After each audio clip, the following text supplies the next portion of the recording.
Oh,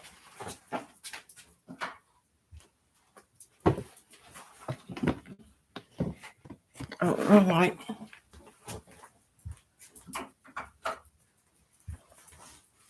Okay, so we're already live. Just want to do a quick show. By the way, you are the most significant thing about prophecy. God just can't take his eyes off of you. I want you to see these two men in the middle. This one man with two different names. This is Reverend Dr. Dan Crain, and this is Dan Burisch. Burisch is famous for Looking Glass Project. What Burisch did, he was also involved with the moving alien interview that talked about. Well, the synopsis of it is that it would destroy religion if you found out it was just men, and that we had made all this like we had done it in the past. No. Everything that he's done, he told us how ancient ruin DNA was found. They introduced yeast and discovered this DNA growth. Everything he describes is pulse pattern, mRNA, sound, signal intelligence, but light, sound, DNA activated DNA uptake into your DNA, synthetic biology. And a synthetic, whether how much of a puppet it was, whatever he was that he interviewed. He also talks about this alien that he was supposed to be a doctor to in the program taking care of. He was secretly talking within his mind, feeling sympathy for, and this is his story and why he got out of it. No, this is biosynthetic beings. Now, the other one, we see how he was healed. And believe it or not, you want to know where? At a center, at one of the techno centers. They rent it out, as so many Hebrew roots do, for Pentecost. And he was healed. And so he lets everybody know about the Pentecost they can buy tickets for. And wants to sell all this as the answer to religion. And what we really need to be is narcissist. And he sells that like that. It wouldn't be such a bad thing. Well, it's not really crash back there. Just a partial computer, really. But I did find the same thing early on before I was on YouTube with a doctor, although he had a twin that was always halfway out of frame. But he was one of the first ones that started the big outcry for killing people for overprescribing OxyContin. And now looking him up online, and you see, his picture online that he has a twin that's halfway cut off. And the other guy, or it was the same one, was the one writing books and talking to church people, being the intelligence, false information, but misinformation to the church and to our prophecy authors and people interested in prophecy. What he was releasing, cosmic news, he did some books on that and on the technologies, but I can't offhand remember. But he was telling everybody what we were doing. Well, what we were doing that he was telling was already in commercial, and he was not giving the full story. You could find so much more out just looking at the research programs, just by what's available online to the colleges. So the big alien spiel, or the new 5G policing. This is God Helmick all grown up into Brain Connect, the Brain Project. and even lucid dreaming spying and them coming into into your dreams and creating dreams for you. The EU sponsors by 501c3 nonprofit. Tiny Blue Dot is paying for the lucid dream research under the subject matter. What was that called? Oh, consciousness management. So the consciousness management program. And so you won't find these things too much in America, but you find out where America is touring other schools in other countries and how we've been sold off.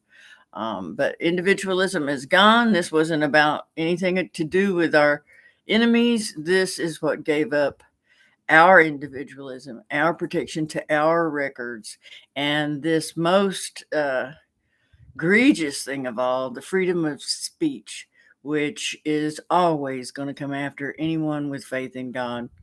And this wanting to live in your religious center in your brain, the way ley line superimposition works, is a spiritual thing. It began religiously in the religious centers of the mind that they were studying. And now everybody that was on disability and had to frequently use emergency rooms or emergency facilities or programs, assistance programs, uh, we're getting and have been reporting a lot of and anybody on pain medication, you were policed by this old MK Ultra growing up and getting more and more detailed because this is our new police system. That's why they're talking about getting rid of police. It's artificial intelligence, but connected to your body, controllable from space, near infrared, just like the Bible says. So I wanted to add this up there because this man, under the name David Burisch, covers the DNA take-up of synthetic bio as Lotus, and the overall heading is Looking Glass. The Yellow Book is considered, and this is how things got to be that black box, an actual black box, and a lot of your media things about aliens. But that's the predictive programming that was kind of really put into even more mainstream media in about 91, 92, something like that. So there was Lotus, Yellow Book, and there was another one. Let's see. Something to do with Signet. But the biology uptake. Well, it all about everything this can do is being sold as aliens, and now God is getting sold. It was just aliens that we created. No, it's aliens we're creating now, and our own government lying to us so the whole globe can unify under a lie and a myth. So either God's a myth or there's a creator. Thanks again.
Put it in it.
Every new grill deserves to be christened.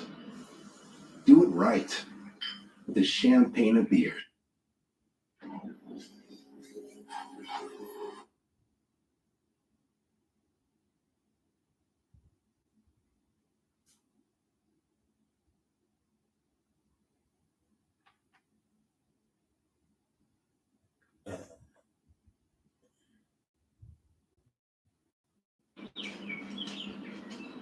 Every new grill deserves to be christened.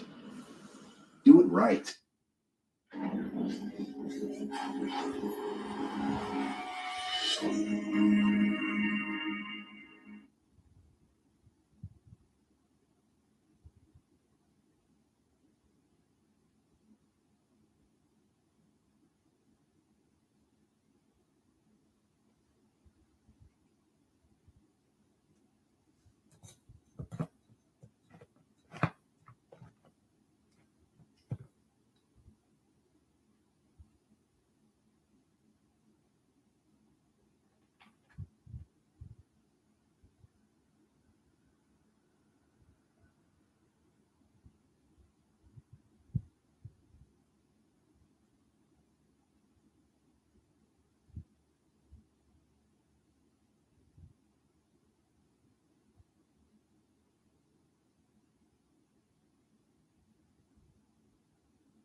The membrane foldedness defines cellular intelligence. Lipton says the brain is in the membrane.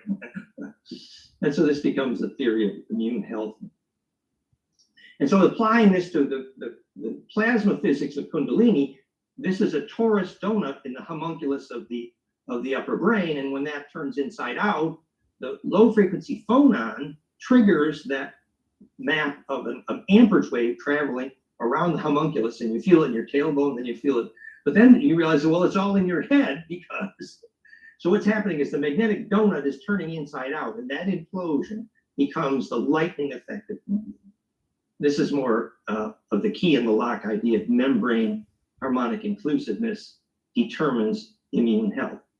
And again, the ability of the virus to access the membrane is identical with the geometry of Machu Mandir in India, or Bindo, which is actually the cathedral is a virus, literally, and it's screwing itself into the membrane of Earth, and that embeddability is why it's named X-catheter, which is very cathartic because it's the catheter of the blood, and the blood is the magnetic inertia in the membrane, accessible only if you have the key in the lock.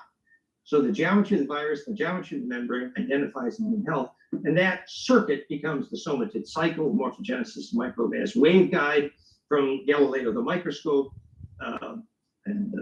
which actually then became therapied. I think we could see the parable that Dan is saying here, that if you have, the cathedral there, if you have a Machu Mandir in India, or Bindo, which is actually the cathedral is a virus, literally, and it's screwing itself into the membrane of Earth, and that embeddability is why it's named X-catheter, which is very cathartic because it's the catheter of the blood, and the blood is the magnetic inertia in the membrane, accessible only if you have the key in the lock. So the geometry of the virus, the geometry of the membrane identifies immune health, and that circuit.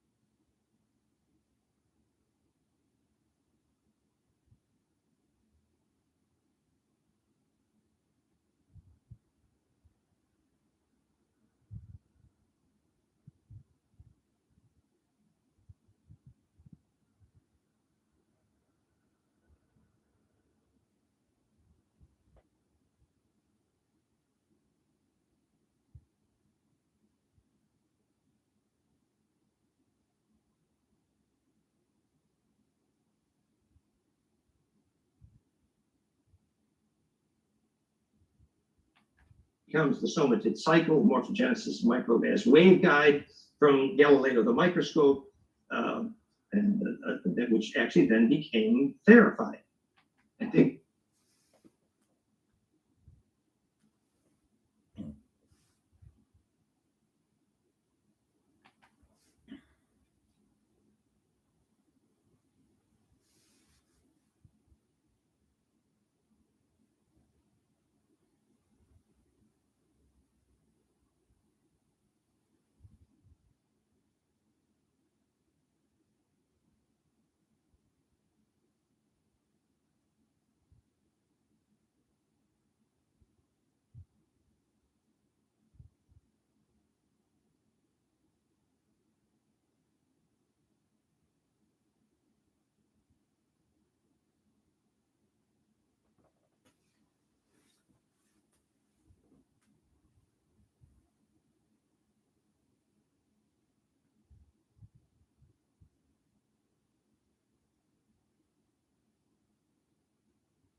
Which temple is it?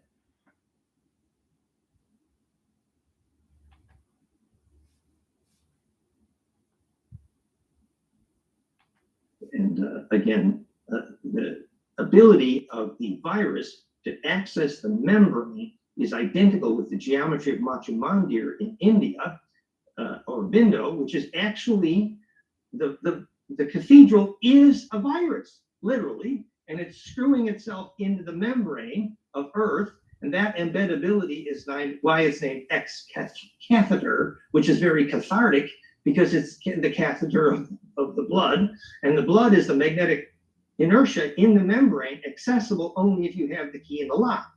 So the geometry of the virus, the geometry of the membrane identifies immune health, and that circuit becomes the somatid cycle, morphogenesis, microbe as waveguide from Galileo the microscope, which actually then became therapied. I think we could see the parable that Dan is saying here, that if you have, the cathedral there, if you have let's say a building that's not built correctly on the ley line, that's not built of capacitive charged materials, or that allows capacitive charge to bleed through, correct? Which stainless steel actually might do it, but we can talk about that later. But it's right, it's destructive to the land, right? Over time.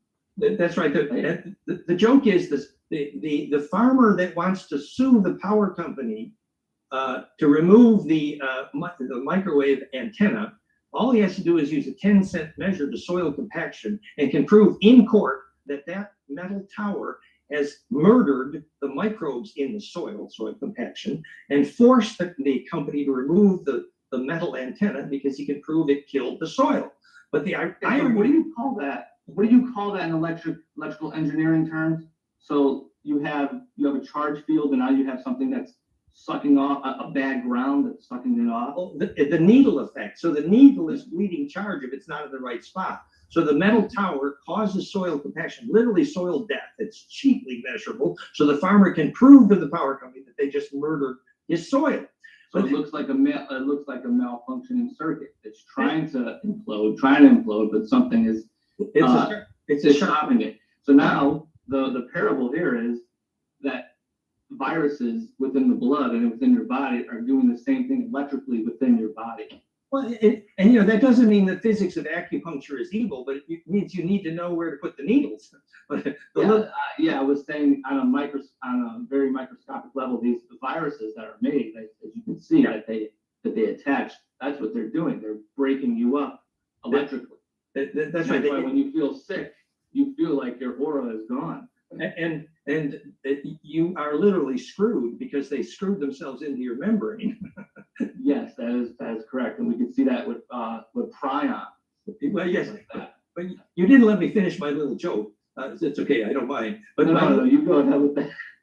My little joke was that you could use the same procedure of suing the power company to remove the tower that's murdering the microbes in your soil, because the Catholic Church has a sharp steeple and an Eastern Church has an onion steeple. And the Eastern Church onion steeple will not murder the microbes in the soil, but the sharp steeple. So now we'll come back to that when we get to our discussion of whether Russia has more soul than the West. We're going to apply. I was going to say that those churches in Russia are pretty nice. They got onions in the steeple. Do they have more soul? Okay. So anyway, so this was the morphogenesis, the somatid cycle, which is a beautiful way to see that actually the bacterial viral cycle is actually a morphogenesis of living plasma turning inside out. That's the point. So if you take the word Bereshith, at first in principle, the origin of thingness, which is the first word of Genesis, the 7 turns that you make is actually, if you look on the outside in of the torus, the letter you see there is B, bait. And then you walk 1/7 of the way and again look at center, and the shadow from that point of view is the letter Rish. And so you do 7 turns of mind to turn inside out on the surface of the torus. The turns of mind necessary to turn inside out on the surface of torus, Bereshith, first word of Genesis, was mistranslated in the beginning. Actually, Faber d'Olivet and Gray Conquistador did a much better job. At first, in principle, the origin of thingness. So the origin of creation was the ability to turn a torus inside out. And that is a sequence of turns of mind, the shadows of which the sacred Hebrew, et cetera, et cetera. Yeah, and isn't that a two-dimensional representation of the 3D waveform in the Hebrew alphabet? Exactly, literally, and you've all seen those animations, goldenmean.info/DNA ring. So here we are in Flatland, and we'd like to leap into the next dimension, shadows on the wall of the cave. So, but the point was that this was a plasma symmetry map to turning inside out, which is how plasma becomes self-aware. And in terms of 3D animation, you see the turning inside out. Let's see if these things are going to play. I send you my Valentine. And there is the perfect heart within hearts. So this implosion effect will help us to think about the physics of recursion in DNA braiding, cursive braiding. Later we'll see the biophysics map of toroidal DNA. Literally, the plasma field of DNA in a donut imploded by recursion. So this is some of the mathematics I used to do. Now that is if you go up 2 slides there, actually one slide down, right there, just the thought forms from cymatic into, physical matter, you could say. That when you enact a Hebrew letter and focus on it, you're choosing the angle of the toroid donut in the optical cortex, and you're blowing the smoke ring at that tilt angle, which is the physics of how you make the atomic table, for example, or how you make a golem if you have. Yeah, I mean, you said you've been teaching that for 20 years, right? Yeah. Now, does everyone on this chat know what that actually means? Because, all right. So I don't personally know. When you're looking at the Hebrew alphabet, right? Think of it as it's a 2-dimensional representation of a 3D half, right? Hebrew or Sanskrit. Yeah, exactly. Yeah, Hebrew or Sanskrit. So what Dan is saying here is if you visualize the 3-dimensional waveform or a 3D version of the Hebrew alphabet in your mind, right? In your mind's eye, which will be the visual cortex in the back of your mind, right? And you have to see it in perfect 3D. I mean, close your eyes and you can see it perfectly. And focus. Now, if you could visualize it and say it at the exact same time, theoretically, and this is supposedly what the ancients have done, they could literally speak the word of God and create matter.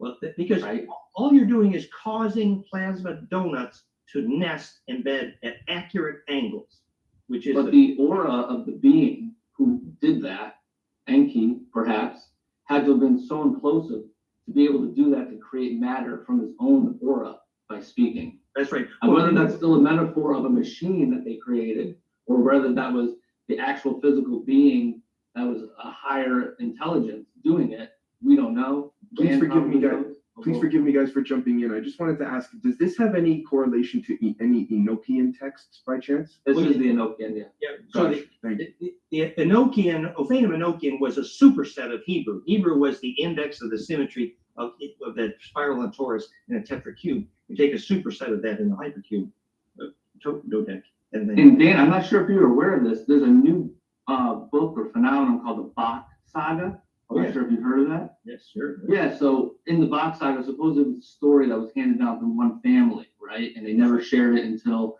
Right. But it's interesting to note that their alphabet is the Ophanium Enochian alphabet. Yeah, that's right. And the Bach Saga supposedly is related to Enki indirectly, because Enki was the Nordic Odin. You guys are speaking my language. We just had someone on 2 weeks ago that's big into the Bach Saga. Wow. Yeah, actually, I wanted to talk to him. I have my friend, we'll talk about it later. Go ahead. This is just the graphic then. And if you pronounce those letters accurately, Yod, He, Vahe, the power spectra frequency signature of the plicative audio phoneme, the frequency signature is a picture of the optical letter as drawn for very important reasons. You could speak to that computer and it would hear its own machine code. You see, anyway, so that's called Spectrograms, the Hebrew Alphabet, by Carlos Suarez, which I replicated in my first book, Alphabet. I mean, think about it. Modems, how modems used to work. That's right. That's right. Yeah, it would scream bauds or sound wave frequencies, and you would decode those sound wave frequencies to digital. And So so in this case, the geometry of the pressure wave you say from your mouth when you say yod is actually a cone. And the reason that, or if you say va, it's a cone going the opposite direction. Yod he va he is opposite light cones, because that is literally the phoneme plasma pressure wave symmetry. The phoneme becomes the electrical. And so if you get those two opposing cones to collapse perfectly, or phase conjugate, at the perfect collapse point between the two opposing vortex cones, you get phone calls to ancestors and what Jason was talking about, this longitudinal interferometry. And this is why scintillation allowed ancestor phone calls also in John Dee's studies. And this leads to the concept of the phase conjugate mirror and time reversal, which Jason, we may speak about later in this conversation. So this is all introducing this idea that when there's implosion between opposing cones, that compression implodes accurately to Planck threshold, and at the Planck threshold, the squirt gun emerges in longitudinal coherent interferometry, and that's DNA radio, basically. That's action over distance. And that's the 7 spins, 5 spins. And on the right, you see how psi perception of quarks used that ANU to predict ahead of time what subatomic physics was going to discover 3 ANU per unit quark, literally. So the clairvoyants figured that out before subatomic physics did. That's what led me to the sun. And so then this was the physics of compassion. So we want to talk about that harmonic inclusiveness, wave on a wave in a wave, in a wave, embedding or braiding, identifying not just perfect embedding in heart rate variability, and therefore how you measure immune health as heart health, but that fractality predicts viability in everything. So every living thing that's doing non-destructive compression, fractality, harmonic inclusiveness, is creating viability, immune health. And that's an indication that the substructure enabling that is living plasma spinning to a 0 point. And so there's that beautiful animation of the braid within the braid braiding. And we're going to see where that recursion is identified in the DNA literally turning inside out, imploding at the moment of bliss and becoming toroidal, which is, again, the same process. That the DNA is actually plasma intelligence. And is the DNA making the plasma intelligent, or is it the other way around? Yeah. And so this is called pelastration, or non-destructive self-reentry in DNA geometry. And here's the paper by Dirk Lawson. And so this becomes actually recursive braiding in DNA. And on the bottom center is a photomicrograph of DNA in a torus, actually. And there's 7 sequence of symmetry operations in that turning inside out, which we just saw is called the 7 stages of invagination, famously made famous by in the Steiner literature. 7-fold flow. And so this was then about, if you can inhabit that center of spin, then you are the dervish that's just proved to your master that you can do the dervish turn without getting dizzy, proving that you have pure intention because you can inhabit the lightning bolt of the Cheryl wave at the center of that plasma vortex tornado, sometimes called the movie powder. And so this is called slipping knot cosmic donut maker. And we wanted to, this was, I'm going through quickly because there's too many pictures, but you see that if the next subject is how tornadoes become steerable by shaman. That's what we want to visualize. The exercise of learning how a shaman steers a tornado is a beautiful instruction in this plasma physics of how plasma becomes self-aware. That if you were, and obviously the center of that, this was Katrina, you see the center is pent for that implosive reason.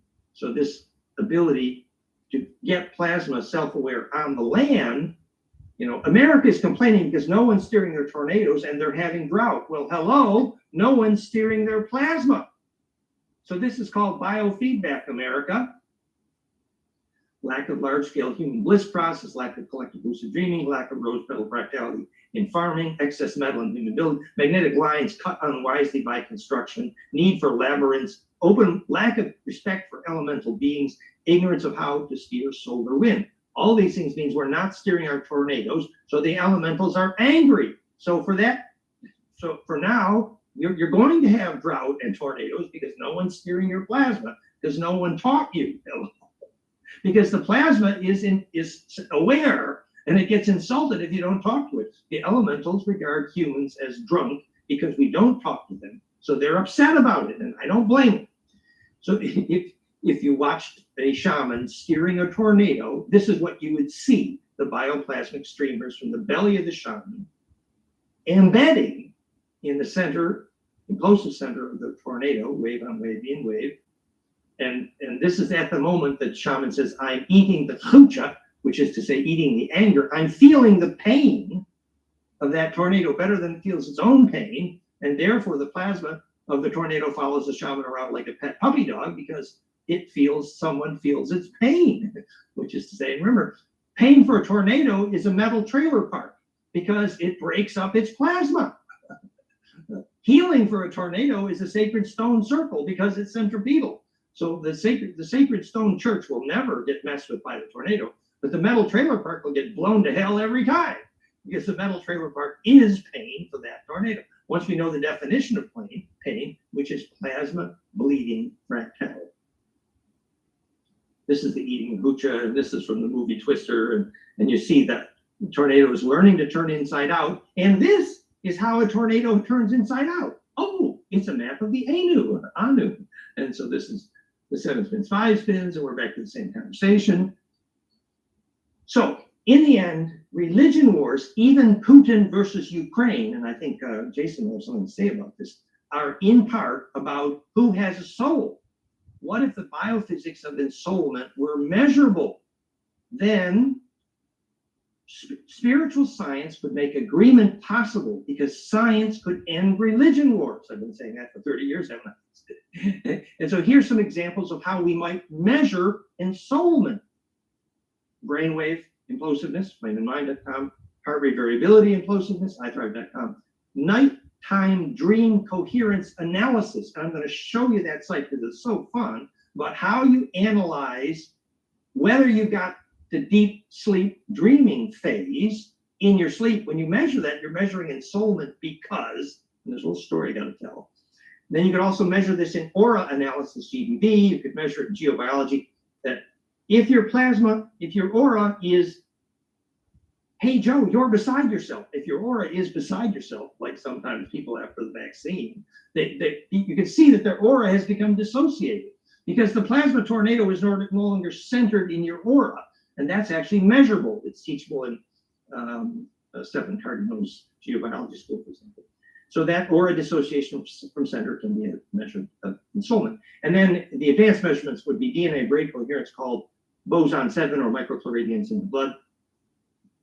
And so this gets into the physics of lucid dreaming. That and here's the story I want to tell. I'm going to tell one last story, Jason, and then to you. Okay. So the last story I got to tell is, if you don't mind, I thought it was so much fun. Is you remember there was an episode, and I think that visual for this. This is the night analysis software from iThrive.com. And so we can measure whether you got to deep sleep.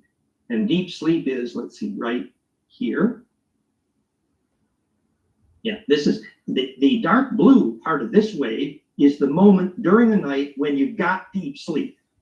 And now in order to make this a Star Trek episode, the ship's counselor, Deanna, realizes one day that everyone on board the ship has just become grouchy and short attention span. And so the whole ship now has a psychology problem.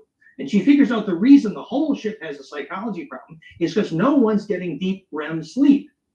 And then she figures out it has to do with they went through part of the galaxy where the magnetic geometry was such that you could not lucid dream. Hint, the longitudinal interferometry there wasn't fractal. The Aboriginals know how to find that place. Well, they missed the spot where lucid dreaming was possible because the longitudinal field wasn't there. So everyone on board was not getting lucid dreaming sleep. And therefore everyone was getting grouchy and short attention. Remember, the ships, Deanna, the ship's counselor in Star Trek, figured that out.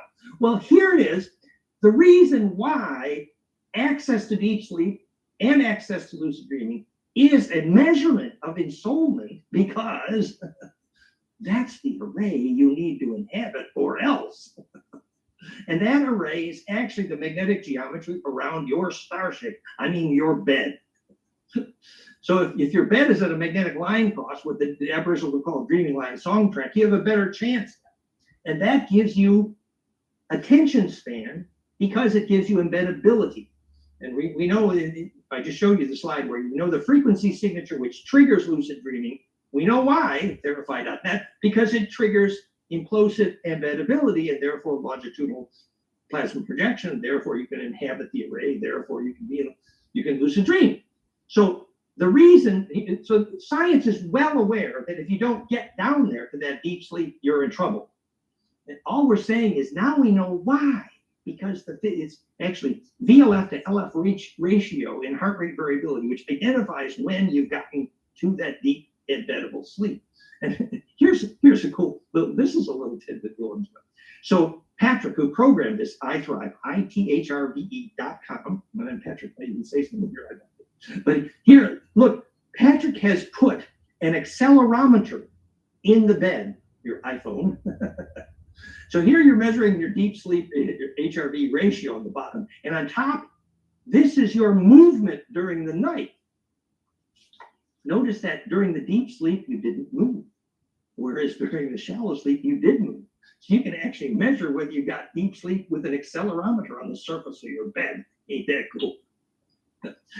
So, Deanna didn't have all these tools in Star Trek to actually teach deep sleep and access to lucid dreaming, but access to that deep inner world, and that relates directly to near-death experience, which is the initiation called Jesus or the Templars. It was all about the survival, and that has with heart rate evolution. And anyway, so I think I'm sort of finished with my fun little slideshow here. Jason, why don't you please? What are your thoughts?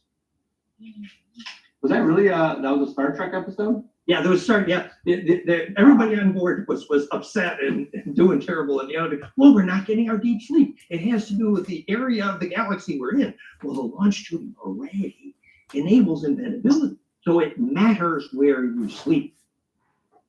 Is that what they said in the episode? Well, they didn't quite get all the physics sorted out, I don't think. Yeah. No, but that's very okay. That's going to bring me right to what we talked about the other day. They found out there's a book called The Adam and Eve Story by Chan Thomas, right? And if you guys are watching the what is it called? The Joe Rogan podcast, there was a gentleman on from Bright Insight, this huge YouTube channel. He was on there. He was talking about the Adam and Eve story. But anyway, in that book, they find out that when you send rats or mice or animals up in space, that they turn cannibalistic, right? And they go crazy. You said that, yes. Yeah, and the reason why they found out is lack of magnetic field in space. Right, magnetic grid. Because there's no magnetic field. So they equate with loss of magnetic field or low magnetic field with loss of empathy, right? Which could be, that's what's happening. Which could be loss of access to Schumann harmonics indirectly. That could be true, but I believe they did say it was the magnetic field of the Earth, which is that the Schumann? Yeah, the low frequency weak magnetic field is the Schumann harmonics. So in effect, Schumann harmonics are teaching you how to implode, and when you exit the Schumann harmonics, suddenly you become a cannibal because you can't implode, you can't turn inside out. Yeah, but they're just saying a weakening magnet. So what do we see today? I mean, the magnetic field of Earth over the past 1,000 years has been getting weaker, correct? And in the book, the Chan Thomas book, they're saying that happens every 10,000, 12,000, 15,000 years, and that's our cycle. Yeah. Right. Yeah. Interesting. That was also the main point of Tutankhamun prophecies by Maurice Cotterell, that the Maya, actually Quetzalcoatl Viracocha, essentially left because the solar flare magnetic periodicities at one point prevented ovulation.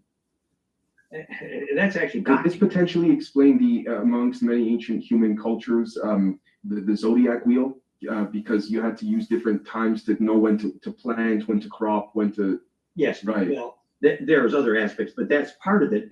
That magnetic alignment is fertility. The other part of that is you had to avoid the moon if you wanted a seed to germinate, and that is a very simple physics. If the And I believe they also know the cycle of this, what they call a magnetic, Chan Thomas called it a magnetic null zone. Yeah. That we pass into. Right. Yes, and the example of the moon is instructive there. The reason a seed won't grow if the moon became between the sun and the earth is the moon is a hollow metal sphere opposite to dielectric, and therefore inhibits the propagation of longitudinal coherence from the sun to the seed, for Yeah, example. that's amazing. Yeah. Right. The moon is literally death to a seed. And that's proven by if you put the copper plate on the roof and a wire to the basement, the seed will grow fine with zero light as long as it's getting a longitudinal from the sun. Yep. Could I ask guys, if it's all right, gentlemen, a question about, since we're on this topic pertaining to sleep? It's interesting that this was even brought up because I had this prepped from a couple days ago. But if we look at the basic, just surface level, different brainwave states, and obviously delta being the lowest, I believe, that relative to what the public is told. I want to be very clear. What I noticed when looking at these images pertaining to the delta wave, the 0.5 hertz, is that is the closest one could get to, and forgive me if I'm making leaps here, but it's the closest one could get to what you guys are speaking of and what, for example, Sir Roger Penrose's Emperor's New Mind book of collapsing the wave speaks to. Is it, dare I say, without sounding, conspiratorial, the suppression of this knowledge had to be capped there because anything below that 0.5 hertz would seem to signify some type of, again, ultra low frequency VLF, ELF wave that could, again, impact us in ways that we're not familiar with? Well, it's very useful to say that consciousness is the collapse of the wave function. That is useful to say. We have new information here as we've identified the exact frequency signature of perfected collapse, golden ratio time Planck, that implosion. Right. But that centrifugal implosion, that perfect collapse is what, there's no question. And it is also true in brain waves. For example, in my case, lots of theta, low frequency, lower than alpha, a huge amount of theta, and they call it theta healing, and we know why. They call it access to the unconscious. The lower the frequency in your brainwave, the bigger the plasma being you're talking to. Very simple. So you're right. When you get down to the 0.5 hertz, you got a pretty big plasma wave. And most people will be in deep sleep when they get there, unless they've learned to lucid dream. So that is a very useful way of thinking about it. Yeah, and that long wave, that long range interferometry wave is a long wave, which is a lower wave. Yeah. I don't mean to jump all over the place, guys. Does this speak to the concept of, or that debate within science and academia, is gravity a wave or a particle? Well, it's both, but neither, speaking to the duality and collapsing of the wave? That's a confused question. It's actually a mistaken question. Gravity is a name for the acceleration experienced. And since now we know that mass is simply charge rotating, so charge acceleration defines gravity. So gravity is the charge acceleration that fractality caused. That's very simple. So we now know a precise answer to that question, and calling it a particle is really not helpful. It's a Thank you. quantized. I apologize. Thank you. So you said, sir, I'm just writing this down. Gravity is a wave for accelerated experience? No, gravity is a name for the acceleration of charge fractality causes. So when charge accelerates towards center due to fractality, that charge acceleration is named gravity. Remember, charge rotating defines mass and time. And when that charge accelerates towards center due to fractality, we name that resultant acceleration towards center. We name that the gravity. But gravity is a name for the acceleration of charge that fractality causes. Exactly. That is exactly. Thank you. Yes. And by the way, Go ahead. well, just to recognize that same acceleration of charge towards center identifies consciousness itself. And that's an introduction to this idea that planets and stars experience gravity relations erotically. There's a reason for that. Thank you so much. Sorry, Yeah, Jason, and then the reason why the Earth has gravity is because it is fractal, and you can see by the imploding donut from the poles, from both of the poles. Yeah, And it's because it's in where it is in relation to the sun. And we have the moon is your gravity stabilization unit for this cycle that we're in. Does this speak causing to the implosion? Sure. Does this speak? Right. Does this speak to the proposal of what's been coined 0-point energy temperature states, which is that the universe, if you will, regardless of how micro or macro you go, due to the non-locality of our existence, if you will, is one giant cosmological feedback system, like a toroid field? Well, the theory of continuous creation, the continuous Big Bang, my friend Dwayne Elgin was an example of that. The fact that Planck is a constant for 1 billion light years in all directions is about the only evidence they have for this idea of the Big Bang. But the fact that the waves agreed on Planck is indicated by perfected distribution, which could be perfected recursion. So the Big Bang doesn't have to be a singularity. That was Dwayne Elgin's point in that book. But the fact that everyone agreed on Planck is the fact that distribution was enabled because at the Planck threshold, the transverse interferometry became longitudinal interferometry, the definition of a gravity wave. And that speaks to self-distribution just repeating in a fractal state. It's all about perfected distribution after the definition of heaven plays a role. And then back to Jason's point that astrophysics is now clear. Golden ratio is stamped over every interesting gravity relation in the solar system. It's all about golden ratio. But nobody told you the reason. The reason is because it stabilizes implosion, thus gravity, and thus atmosphere stability.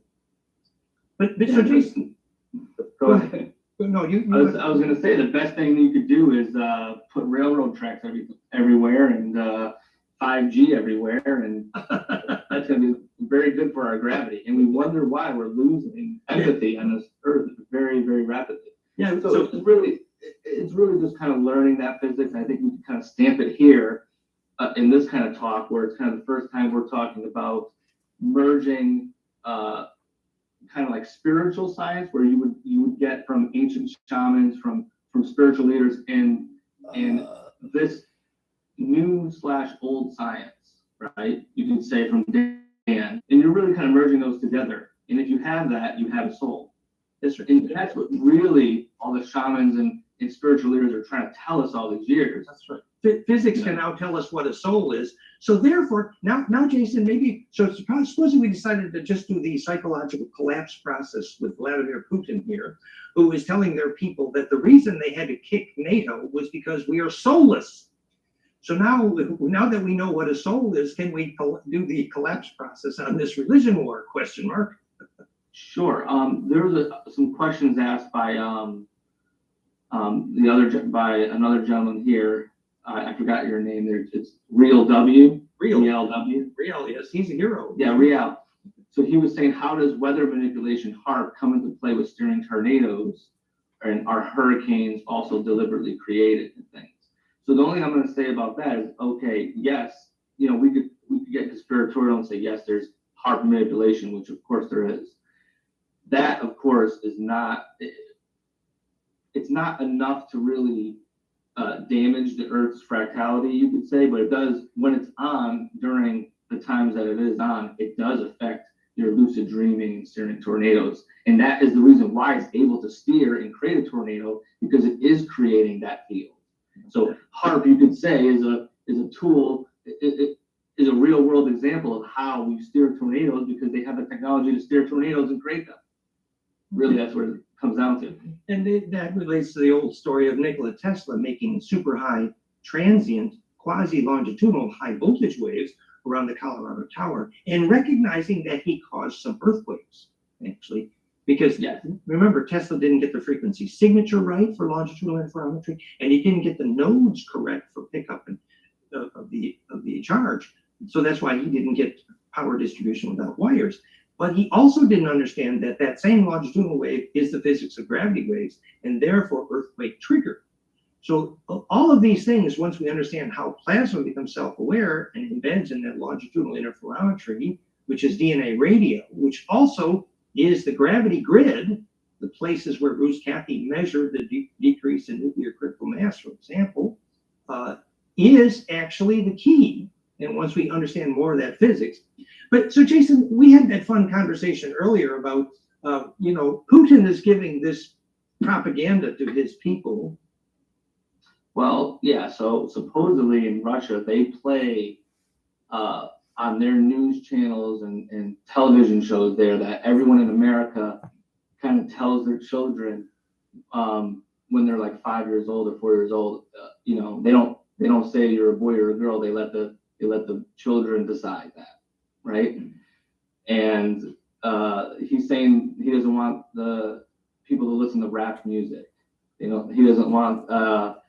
He's paying people, Christian families, to have more than 2 children, and things like that. So he's opposed to the gay rights and so yeah, he's not gay rights. He's opposed to the transgenderism, like giving children these hormones and things like that at a young age. If I may jump in, gentlemen, I know that when Oliver Stone interviewed him with the Putin interviews on Showtime, which have conveniently been removed since the war started from Showtime, at least where I live, Mr. Putin had said pertaining to gays, transgenders, absolutely in full agreement, Jason, with what you said. Also, he believes that Mr. Oliver Stone pushed back a bit, saying, are you trying to ban it outright? And Mr. Putin said, at least on the surface, his surface reason was, I want to wait till they turn 18 or 19, and then they can choose for themselves. But up until then, he believes in the traditional family orientation, as he referred to it as.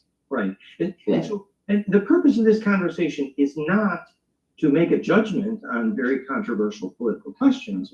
Right. For example, if you're looking at an electrical engineering side. Right, exactly that. So, for example, also the argument about abortion.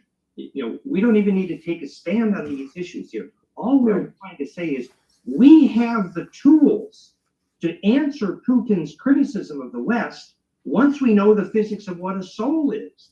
Then we can say, oh, we've measured these children. These children are becoming lucid dreamers. We know how to teach our children to have a bliss process. We know how to create a soul in our children. Once the physics of intelligent plasma is teachable, then the religion war can end because there can be a consensus process based on science.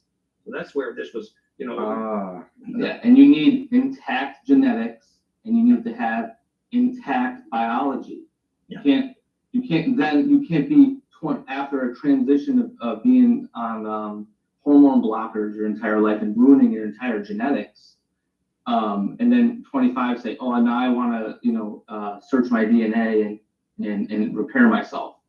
I mean, that's where it is. And if you have millions and millions of people who don't implode their DNA on this planet, you have massive loss of gravity on the planet, and you literally have the sun creating a micronova. And that is what you really call the Great Reset. Which means our children are losing their soul en masse because our medical science does not know what a soul is. We're not even saying that genetic engineering is evil. We're just saying you shouldn't be hacking up your DNA until you know what a soul is. Or at least they claim publicly to not know, right? And then they try to hide it from us. Yeah. And yet we now know, it was called boson 7 or microperidians in the blood, but you're actually measuring the plasma coherence around the blood, which is now we know even the frequency signature, why it predicts whether or not you can lucid dream. We know that if you can lucid dream, you'll take memory through death. So if ever there was definition of ensoulment, it's right there. It's plasma intelligence. Exactly. Go ahead, like Anakin Skywalker, right? That's the analogy. He had microfluoridians in his blood, but he had the most. He was able to control the Force or had most access to the Force. He had the most blood that had implosive recursive DNA, and he was able to have long-range interferometry / quantum connection directly to the source, and he's able to control it and create matter or control matter out of nothing, the same way that Enki did, saying Yod-Hey, Bod-Hey, and the same way that waveforms. The same way the JED, right. The same way the Navy announced just last week, we suddenly discovered, or not discovered, they announced publicly exactly what you guys have been describing, which is what I believe is not only attributed to your guys' work, but also Tesla's work. How many years ago? What did they announce? I'm paraphrasing here, please don't quote me directly, but the Navy had talked about they can now send electronic signals over long distances wirelessly. If that's not what we're discussing here, I don't know what is. But in conventional physics, they say entanglement produces action at a distance through what they call Einstein-Rosen bridge. Obviously, it's because they don't know that entanglement perfected is what phase conjugation implosion is, and the Einstein-Rosen bridge is a name for the path of longitudinal interferometry, because they don't know that the longitudinal EMF is the gravity wave right by Bearden's equations, which is why they think dark matter exists, because they don't know why there's too much gravity, because fractality is what causes gravity. So not knowing why an object falls to the ground is a direct reason why your science teacher couldn't teach your kid how to have a soul. Right. And that's a key point. So Dan says, black hole, too much gravity, right? When you have something so implosive, you create a black hole, correct? And black holes are obvious. See, dark matter was the mistake. Dark matter was just a name for the fact that there's too much gravity. It means nothing else in physics other than it's the name for there's more gravity than we can figure out where it came from. Once you realize the universe's masses are arranged in a fractal, you know where the extra gravity is, and the dark matter idea is a mistake. The black hole is a name for the large-scale perfected implosion, and black holes become very self-aware. That's why the climax of Deep Space Nine was, oh, I went into the wormhole and I discovered the wormhole was making all the big decisions. It's because the wormhole itself has intent. And the reason is, for what we're just discussing, because the plasma became recursive on a very large scale. So Wow. stable gravity identifies the very stable awareness. And that's why the universe is all arranged around golden ratio and fractality, because that stabilized gravity and awareness. Wow. Like what Dan said, he said if you can measure fractality on the Earth, you can find where the black holes are. So if you can measure the star mother on the Earth, on the node points of the star mother, you can find that place on the Earth, you will find that black hole node point. And coincidentally, you will also find megaliths and other sacred sites on every single one of those node points. Well, that was proven in physics in the Cozy Red Mirror literature, where you couldn't get the military quality telepathy of the place Cozy Red Mirror, which is microwave counting medicine, phase conjugate microwave, unless it was on a sufficient nanotesla magnetic flux density measured Earth grid magnetic line cross, for exactly that reason, because you didn't get the longitudinal embedding, you didn't get telepathy. So that Cozy Red put all the proofs in place. And what explains what just explains the flux density, Dan? And then we'll get to Peter, then Riel. Well, anyone else would.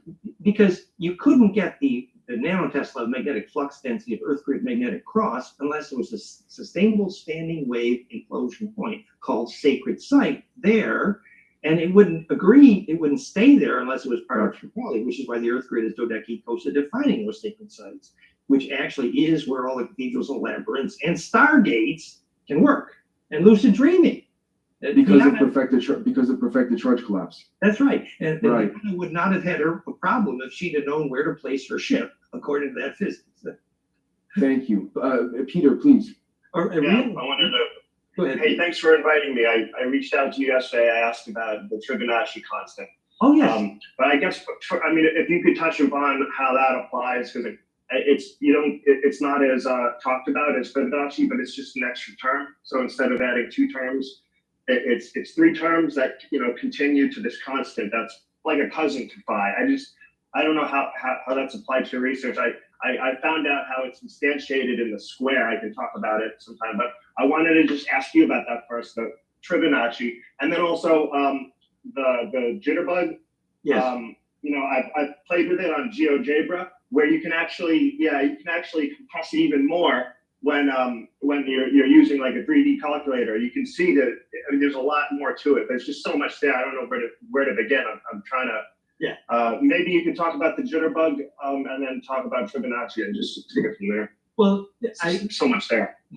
This was, I learned this personally from Bucky, but it was called the jitterbug. Yeah.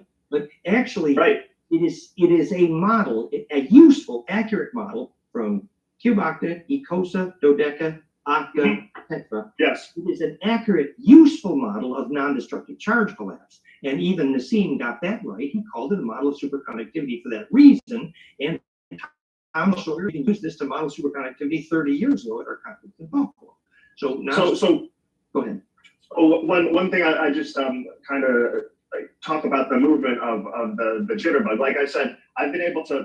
can map it on GeoGebra and other things. It's cool to have it physically too. But one thing I think there's probably some interesting patterns, or maybe what I've noticed is, okay, when you have it compressing from the 8 triangles, it compresses and turns. But when you actually keep it north south, and if you keep that face like this, so it's fixed, and then compress it, so what I'm saying is, normally when they're all moving equally, it moves in an ellipse, which is interesting. Very simple geometry. But when you keep the north and south face and then you compress it, it forms these from the top down. It's like a flower of life pattern.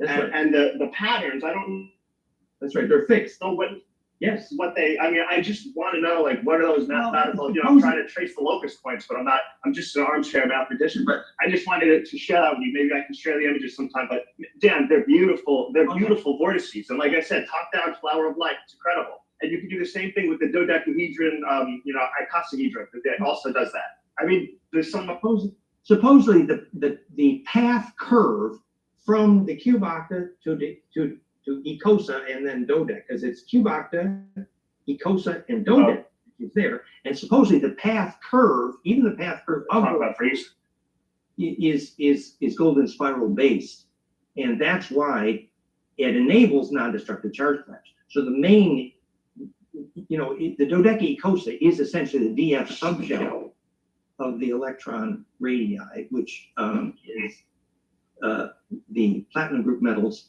and the noble gases all have completed DF subshell, which are dodeca-icosa. So that's why alchemy is related to gold, because the DF subshell icosa dodeca is doing non-destructive minerals. I think you're Dan, does that What about- icosa dodeca fluctuate between each other, and it's the wave between that's really the magic?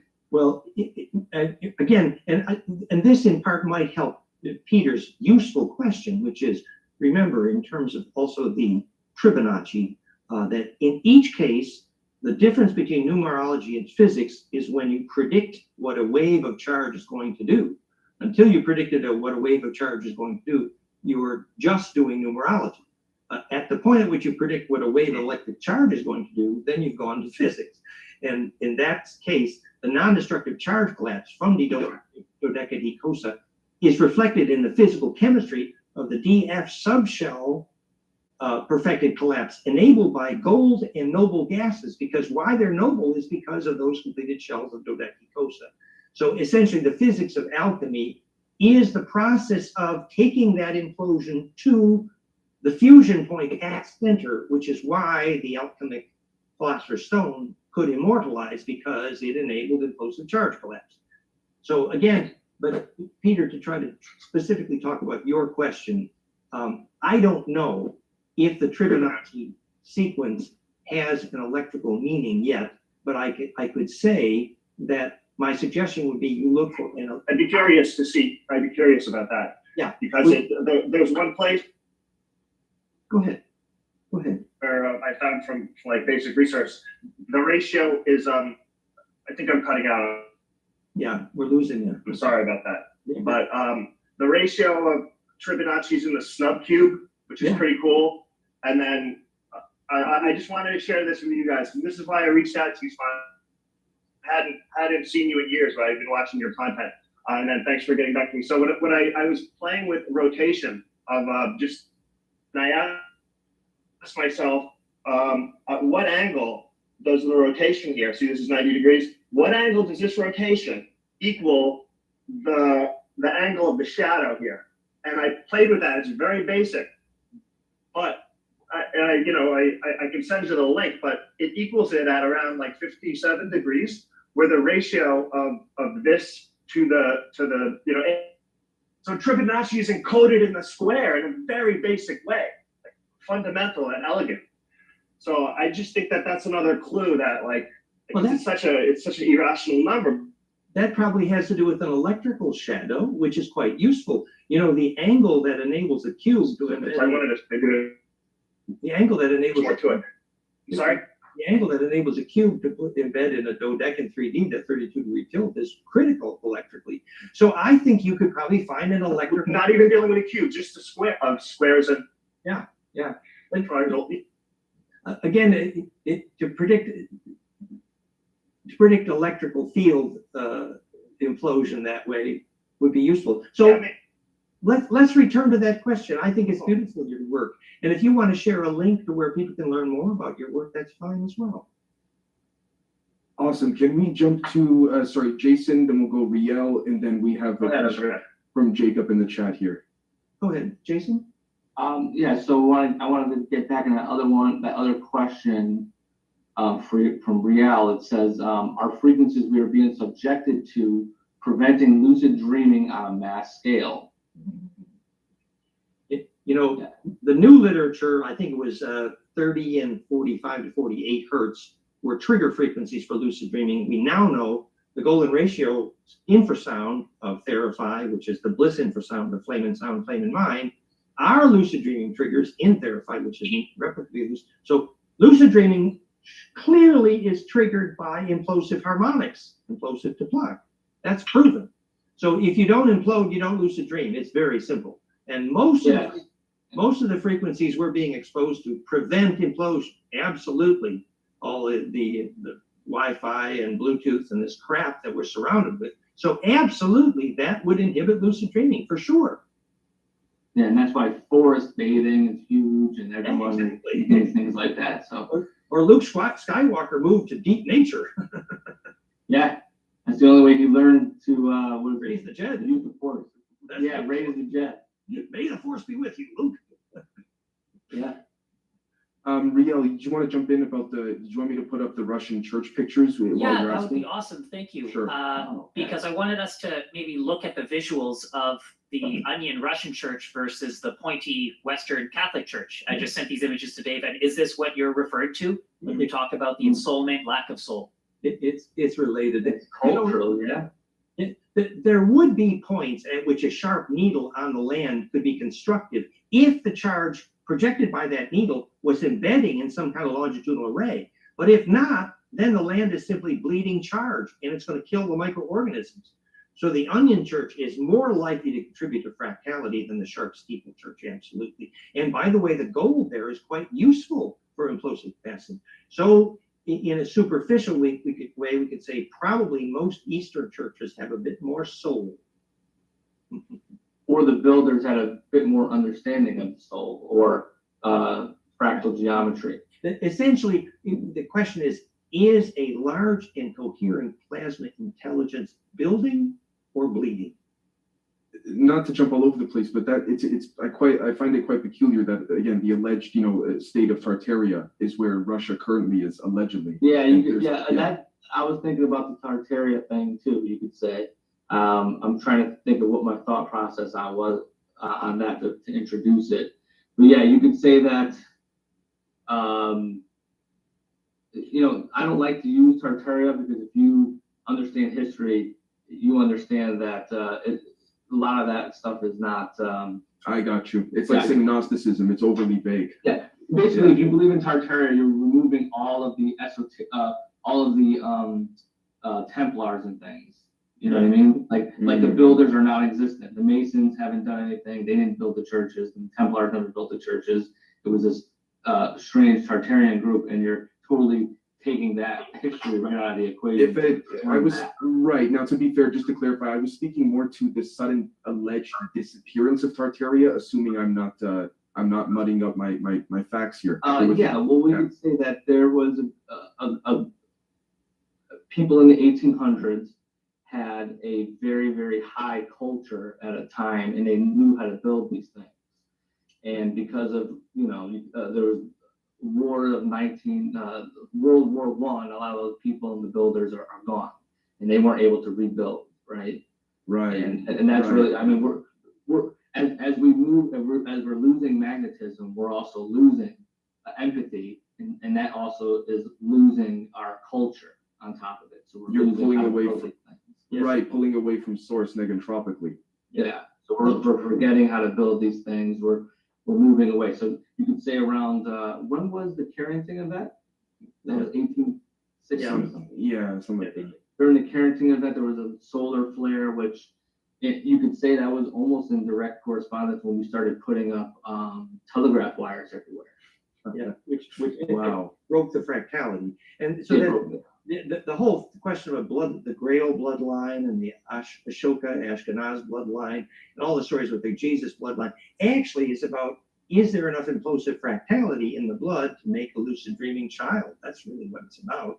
And so we don't Got you. argue about the religion of that or even the history of that. We can measure whether our blood is making lucid dreaming possible. Right. Jacob has a question, if that's all right. So does Real. Oh, sure. Okay, we'll go. Just if it's all right, we yell just because Jacob hasn't. Thank you. Jacob asks, can you explain how seeds can yield more growth with the whole vortex concept? Well, right at the top of therify.net. In fact, one of the biggest agricultural universities in Germany just ordered a Therify to make seeds grow because it's so clear that actually stone circles, when they proved that in the center of most of the great dolmen was not a place for burial or a place to store food. No, the primary use for most of the ancient sacred stone circles was to charge seeds to make them germinate electrically. I will raise a Shem unto the Lord. So we know why implosive plasma hit Therify.net, for example, makes seeds germinate. I mean, we're talking 200 to 500% growth effect sometimes on hemp, because the seed's first move you ever make is, does it really suck? If it can suck in the first nutrient, then it's germinates. So if you zap the seed with implosive plasma, obviously, that's raising a Shem unto the Lord. What are we looking at? Go ahead. This is, I believe, Mr. Peter Chema is sharing his screen with us here. I'm trying to share my screen. I was telling you about the, hold on. So that's one of them. Jesus, see it. Oh, that's beautiful. That's beautiful. Very yeah. nice. I sent you guys links. So top down, it looks like what do you call it? I mean, look at that. That's a perfect icosahedral shape. And when you compress it, just look at a few of them. Look from the top down. It's gorgeous. Yeah. So it goes up. Yeah, take a look. That's very nice. That's look at this one. Jesus, so cool. So that, to be clear, these lines here are basically like the trajectory right. of those points. Nice. Normally, when they all compress equally, they rotate, and like I said, it's a basic ellipse. Yes. It's a basic ellipse, which is like they say that's like the trajectory of orbit. But then when you fix the top and the bottom, it does this amazing. We just might as well scroll through them while you peruse it. But yeah, it's gorgeous. Happy to share with you guys because I love this stuff. It's like a rotating torus. No, that your graphics are great. So did you put a web link in there for us? This is GeoGebra. It's a free. Yeah, I sent you the link so you can look through these. And then actually, I think I sent you the GeoGebra. You can actually play with the file and move it yourself. It's pretty powerful. Oh, that's wonderful. But these screenshots speak for themselves too. It's gorgeous. Look at that one. Yeah, that's a tetra. That's a tetra rotating, becoming a jitterbug. Well, that's the cube. So that's the cube octahedron. So it opens up. That's its maximum. Then you do it at the golden ratio. You got the icosahedron.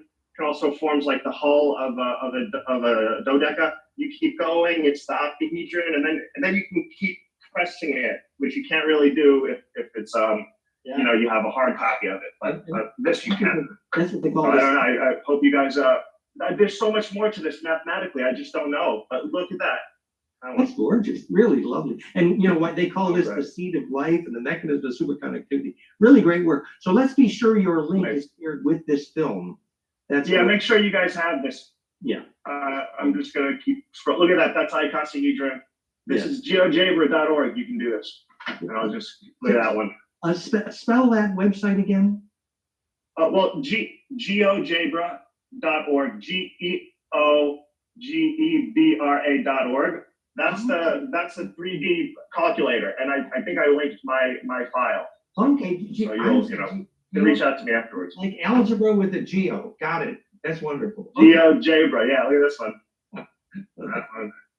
Well, that's super beautiful. Thank you so much. I think we need to thank you. Go back to our questions. Go ahead. Yeah, we'll circle back. Well, yeah, we can. I don't know. Let me. Riel has a few, and then we'll probably wrap it up if that's all right. Guys. That was gorgeous. Thank you so much. Thank you. Gorgeous. I'll send you the links to make sure you got them. You're wonderful. Go ahead, Riel. Thanks. Yeah, so I did post the questions in the chat just because I didn't know if we would have time, because they're kind of all over the place, but also relevant to a lot of the slides that Mr. Winter has shared with us. The first one is actually about the moon and the origins of the moon having related to the word menses, which I'm connecting. Well, actually, I think that's a very useful question. I think it may be that Maurice Cottrell did some of the best work on that in Tutankhamun Prophecies, basically showing that access to the solar wind determines fertility, ovulation in general, and that if you didn't get access to the solar wind in the right geometry, you absolutely will not get ovulation. And what the moon is doing is simple. When the moon gets in the way, you get none of the solar longitudinal. Very simple. So yes, it has everything to do with menses. I mean, when we did our bliss process in the Gurdjieff sacred gymnastic, the women started, not only did they ovulate together, but the rate of ovulation doubled. So obviously, bliss mechanic is climax form of ovulation. Anyway, your second question. Yeah, the second question is about from your slide number 81 about the whirling dervishes. What is the connection between UFOs and the whirling dervishes from the Sufi mystics? Because I think there's even a point on that slide that said that they look exactly like a UFO. So it's like, why are the UFO saucers the shape that they are? Well, I mean, the simplest answer is to understand how a mercury vortex makes gravity. By the way, it's a red iron powder doped mercury, so it has fluid inertia and magnetic inertia. But when that inertial path down the vortex becomes implosive, just like Schauberger, it spits out a longitudinal wave at the center, making an electric generator and a gravity maker. So to understand how a mercury vortex makes gravity, it's the same question the Sufi dervish is asking himself when he says, can I do this spin in front of my master without getting dizzy? It will prove I have pure intention because I have made gravity with my attention. That's really interesting. So then does that, that almost is like just another way of explaining that they have these inertia dampeners with it that create a field around the UFO that, well, like, the idea is if the centripetal inertia, if the implosive plasma is implosive enough, then you carry your own inertial frame with you. So you can make a right turn at 1,000 miles an hour for sure.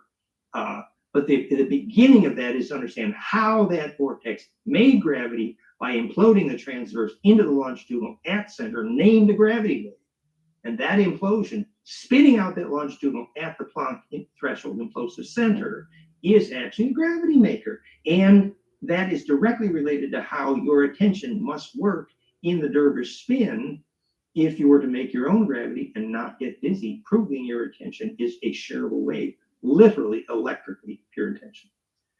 Number 3 question. Okay, thanks. And so, yeah, if anybody else has any questions, please. I don't want to hog the rest of the time that we have. So anybody raise their hand or post in the chat here. Number 3. Thanks. So about the magnetic weakness of the Earth and how it affects compassion.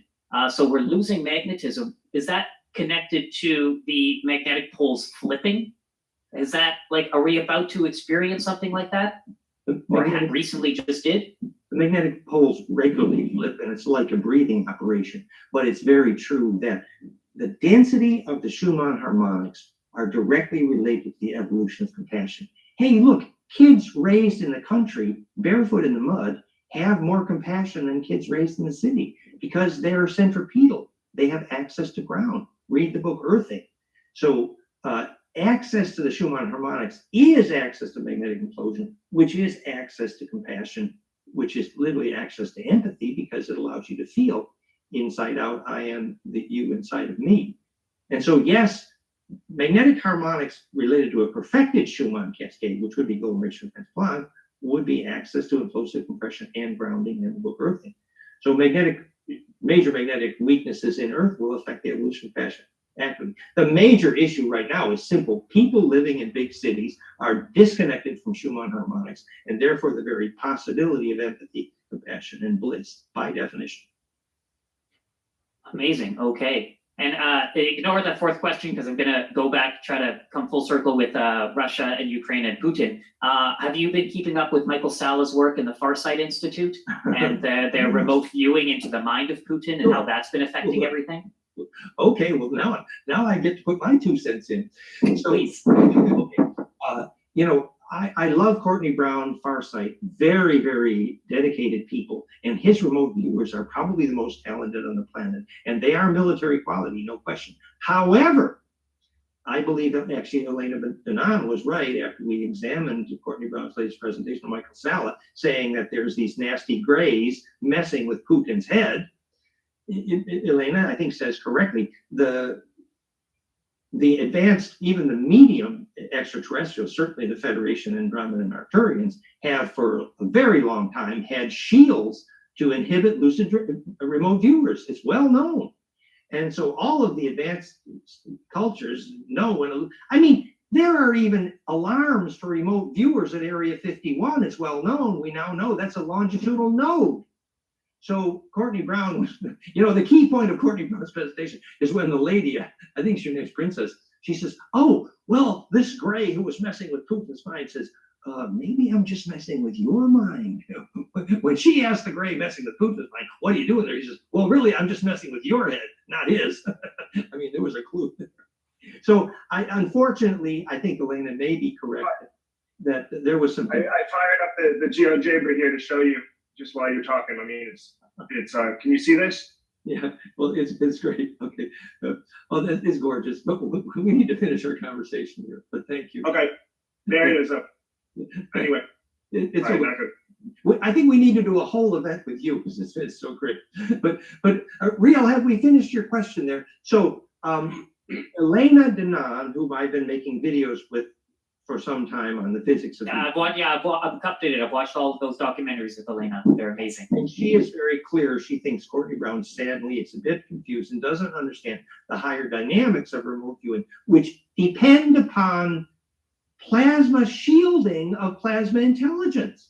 Obviously, if you have your own cocoon. So, it's true the Greys have messed with many humans and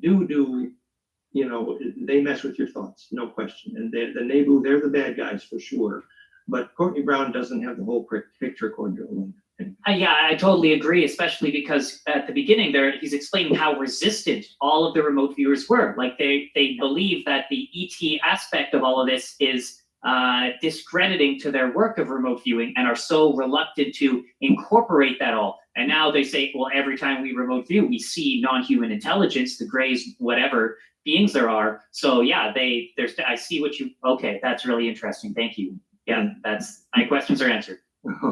Okay, thank you. Is there, and what we're saying here is that these leaders like Putin, although they're probably profoundly confused, and the horror of that war shocks me as much as anyone. All I'm saying is we might have tools to do the psychological collapse process to end religion wars, including this one, because fundamentally, if Putin's excuse to his people is that the West is soulless, if we know what the physics of soul is, then we can do the psychological collapse of this religion war. Got you. Well, I think it's probably about time to wrap it up. We're approaching the 2-hour mark, if that's all right. But I truly wanted to not only thank yourself, Dan, thank Jason, Peter, Patrick, everybody here as well for coming on. This has been absolutely fantastic, and I agree with you, Dan, as well. That I think it may be appropriate to start the roundtable of sorts with Peter and Jason and Patrick as well. So we'll talk on email. We'll see what we can do there. But as well, if you'd like to jump in. To be continued, thank you. And Jason has done a huge amount of research on the future vision capabilities of the various political parties, evidencing that they actually were using phase cosmic mirrors to see the future and predict the future. And there's a whole complicated politics based on that, including the messy Q story. So to be continued next time. Thank you so much, everyone, and we'll catch you all next time. Cheers. Blessings. Thank you. Thanks. Follow your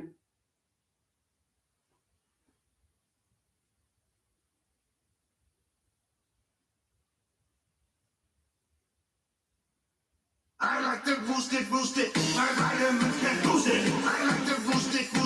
We like to boost it.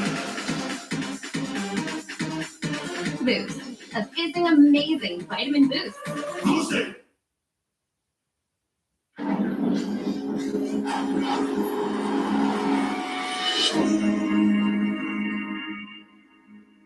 Thank you. I'm pleased to be part of this post-COVID effort. I think we have to keep up the good work and have these face-to-face meetings wherever we can. So, ladies and gentlemen, good evening, and to those who are joining us online, good morning, good afternoon, or if you're in Australia, good day, because I think it's probably in the middle of the night. Anyway, a very warm welcome to everyone. The first time I came to the Royal Institution, I was sitting up there somewhere. It was many decades ago. It was during the time when George Porter was the director, so that dates me. And the subject of the lecture was the arrow of time, why the past is different from the future. And the reason I was interested in that was because I'd done my PhD on that very topic at University College London. And so I wanted to hear, I think it was actually George himself who gave the lecture. I wanted to hear what he had to say. I came across this quotation from Michael Faraday, which I think, and of course his ghost stalks the corridors of this building, I think it was addressed to me because no matter what you look at, if you look at it closely enough, you're involved in the entire universe.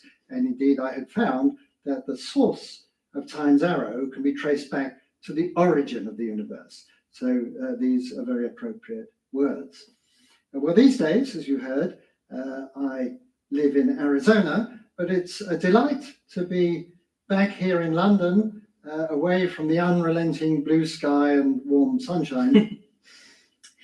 Blue sky does have one advantage in Arizona. It's good for astronomy. And in fact, in some ways, Arizona is the world capital of astronomy. There are many observatories. But it's also the place where the subject of cosmology began. Now, cosmology is the study of the universe as a whole, as opposed to astronomy, that astronomers study bits and pieces. Cosmologists study the big picture, the whole thing. And we can trace the origins of cosmology back to Arizona, and in particular back to an observatory that was built at the turn of the 20th century, end of the 19th century, by a rich businessman, Percival Lowell, in Flagstaff, which is a 3-hour drive north of Phoenix, where I live and work. And the reason that Lowell built this observatory was not to study the grand architecture of the universe, it was to look for Martians. At that particular time, there was a lot of speculation that Mars was inhabited by intelligent beings who dug canals. And the search for the canals on Mars seemed to be a high priority among those who believed all this. And Lowell himself produced these elaborate maps of the Martian canals. And it turns out that they are entirely a fiction of his imagination. He was convinced that there were intelligent beings there. But then when NASA launched 2 spacecraft to Mars called Viking, this is what they found, freeze-dried desert with withering ultraviolet radiation, no sign of any life and no sign of any canals. And so that was a sort of wasted venture. But the observatory itself had other projects, lesser, on smaller telescopes. And one of these was a little known astronomer called Vesto Slipher, who decided that he was going to investigate what at that time was one of the great unsolved problems of the universe, which is how it's organized. Now, astronomers were familiar with the fact that there were fuzzy patches of light. They were called nebulae, still are called nebulae. But what were they? Were these simply clouds of gas within the Milky Way, or were they like other Milky Ways much further out? And how was this going to be resolved? Well, Slipher, and I should point out that in those days, an astronomer's lot was not a happy one, because Flagstaff's very cold in the winter, gets lots of snow. That's the best time to look at the stars. And you can imagine, and you can't heat an observatory because the air currents mess everything up. And so it's freezing cold work. And it's not like today when it's all hooked up to computers and they do all the work and you sit somewhere warm and just download all the images. In those days, it all had to be done with painstaking toil, photographic slides, literally exposing the plates and developing them, and basically tweaking the instruments as he went along. And so this was an astonishing and painstaking endeavor. And so basically what he was looking at were things like this, fuzzy. I mean, it's not the projector, it's deliberately defocused, because that's what you saw with the early telescopes. So what he was able to do by analyzing the quality of the light using a spectroscope, he found that the fainter of these nebulae were redder than the less faint ones. And there seemed to be a systematic relationship. And he had an explanation for why they might be red. It's called the Doppler shift. If an object is rushing away from us, then the light from it is stretched out and it's shifted towards the red end of the spectrum. And that was known. So it's known as the red shift. So he discovered that the faint and therefore farther away objects, he surmised, were rushing away from us faster. And this work came to the attention of Edwin Hubble, a pipe-smoking lawyer turned astronomer, who had a much better telescope, the 100-inch Mount Wilson telescope. And he was able to look more closely at these nebulae and to see that they were made up of individual stars. And not only that, he was able to use some of those stars to measure the distances to them, and settled the matter that the many of these nebulae are in fact other Milky Ways, other galaxies, as we would now call them, millions of light years away. But he took Slipher's results and added to them and produced this rather dubious looking graph, but it's sort of trying to be a straight line based upon these observations. And what this suggested to Hubble is that if there is that linear relationship, it suggests that the whole universe is expanding, getting bigger all the time in that type of linear relationship. And he published those results in, of all places, the New York Times. This was in 1924. That was the first the world heard of it. And you might have thought that a declaration that the universe is expanding would be a media sensation around the world, but it really wasn't, although Hubble became quite famous. But the thing is, nobody quite knew what to make of all this. Today, we think the expanding universe is part of what I think everybody knows. Every school child knows that the universe is expanding. But what does it mean? Expanding into what? Coming from where? What is its trajectory? How do we think about it? And the first thing that is pretty obvious is if the universe is getting bigger every day, it must have been smaller yesterday than it is today. And then if you run the great cosmic movie backward and you go back some billions of years, because Hubble could measure roughly how fast it was expanding, and it was sort of billion-year timescale. If you go back billions of years, then surely everything was scrunched together, that it must have sort of come into existence somehow. And what could you say about that? Well, in the 1920s, nobody really wanted to be drawn. Well, almost nobody wanted to be drawn. But one person who did draw the obvious conclusion was a Belgian priest, the Abbé Georges Lemaitre, who in 1927 sort of said the obvious thing, that if everything is coming out of this tiny volume, then he had this term cosmic egg. He imagined that in the beginning, not literally an egg, but that's why I'm depicting it that way, but that it exploded and gave rise to the universe we now see.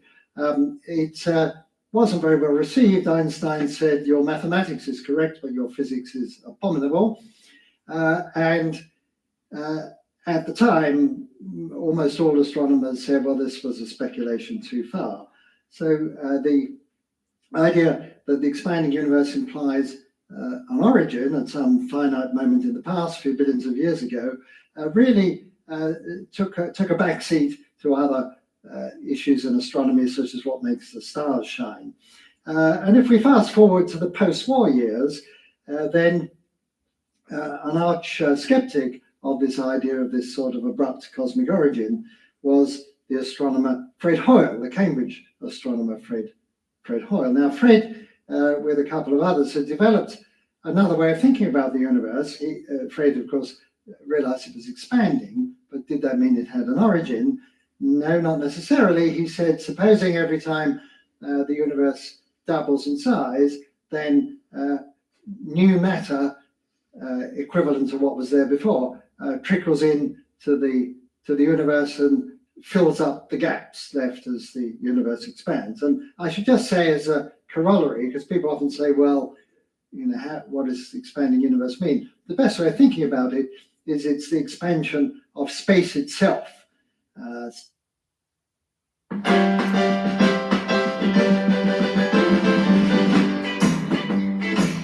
Yeah. Oh, new shoes.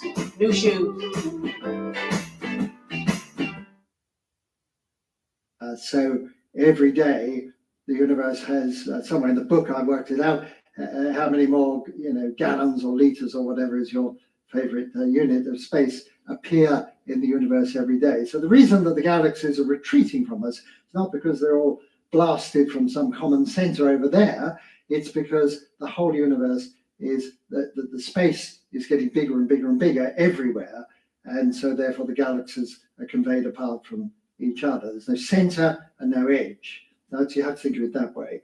And so Fred had this idea that there was no beginning to the universe and no end, but it was in a steady state. That over billions of years it would look more or less the same on a large scale. And so this is a way of depicting that, with the new matter coming in and new galaxies forming and so on. And that was taken very seriously in the 1950s. The steady state theory is a rival of the cosmic origin theory, and it was Fred in a BBC radio interview that coined the term Big Bang, and it was a term of derision. He said, well, some astronomers think that the universe began with a Big Bang, that's self-evidently absurd, and the name stuck, and that's what we call it today, the Big Bang theory. Now, the nail in the coffin of the steady state theory came a little bit later in 1964 with this extraordinary contraption. This was a radio antenna built at Bell Labs in New Jersey, and it was built with the intention of communicating by satellite. I'm probably the oldest person here. I can well remember Telstra, the first communication satellite in the early 60s that was able to certainly send telephone signals. I'm just trying to remember whether that was when we got the first TV signals from the United States. It was very memorable. Anyway, so this was the pinnacle technology in those days. I mean, look at it.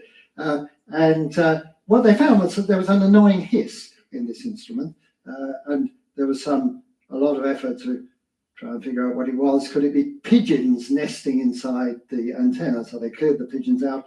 Wasn't that? But they eventually realized that this hiss was coming from outer space, and it is in fact the fading afterglow of the Big Bang. This is the Big Bang's smoking gun. This radiation, because the universe was very compressed at the beginning, it was also very hot, and this radiation has nowhere to go. It fills the whole universe, but as the universe expands, it cools down. Remember, I told you space is stretching, so what that means is that light waves traveling through space get stretched as they go, and that's how you think of the redshift.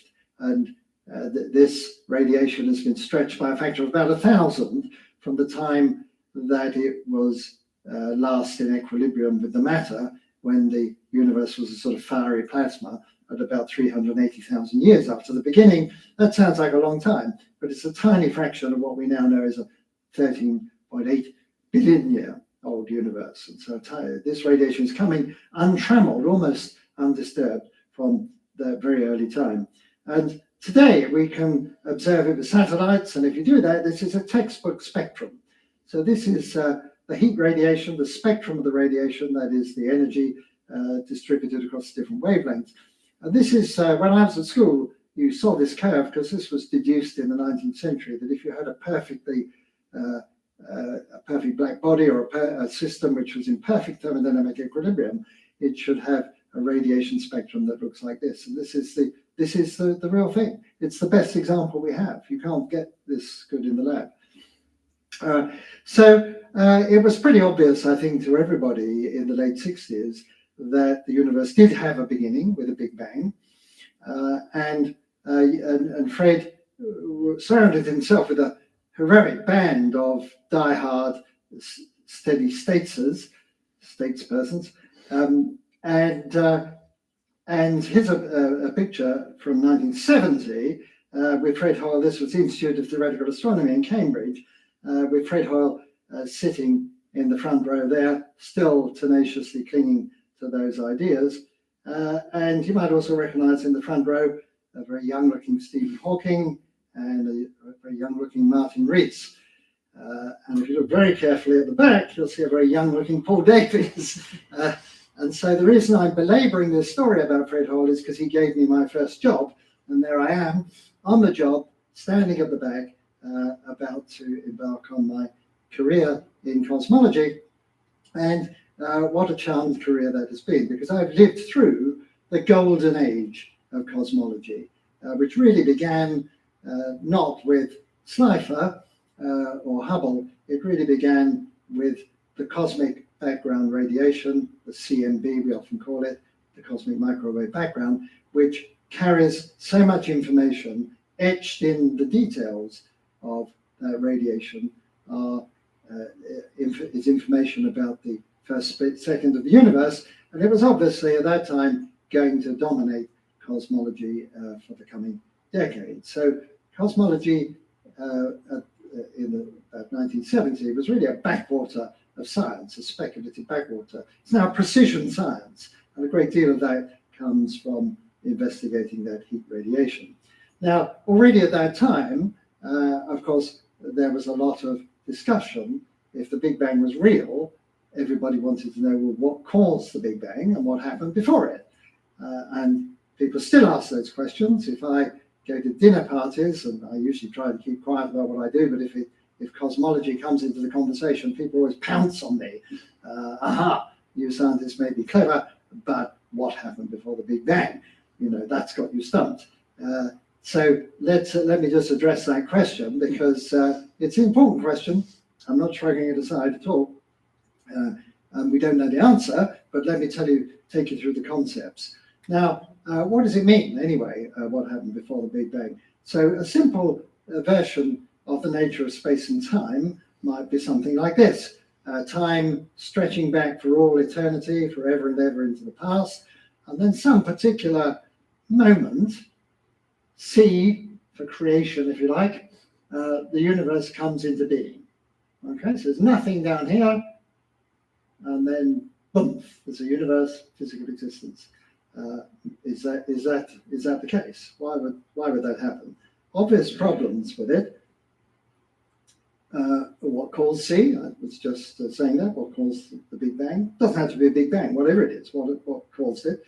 Seem to be only two sorts of answers: a natural process or a supernatural process. If it's a physical process, or something like God to make that happen.